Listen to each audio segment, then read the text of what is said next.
প্রকৃত মানুষ হয় হচ্ছে আসলে ইসলামের শিক্ষা।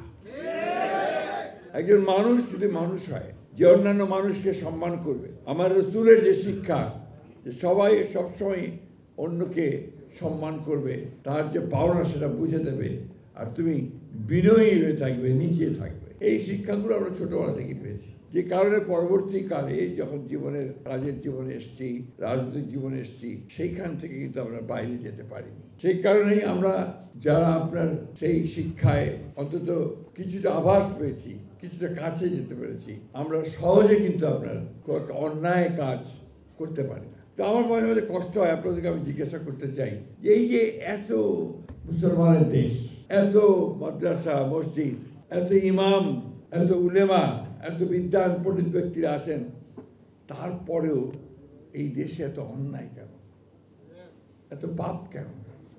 কেন মানুষ এত চুরি করে, এত দুর্নীতি করে, আমার সম্পদকে বিদেশে পাচার করে দেয়? আমি অনেক বুঝতে পারি না। একটা মসজিদ তৈরি করার ব্যাপারে আমাদের মানুষের যে আগ্রহ, এবং তাকে সেই সম্পদ জোগাড় করে মসজিদ তৈরি করে, সেই আগ্রহটা কোথায় যায় যখন সে একটা ভালো মানুষ তৈরি করতে চায়?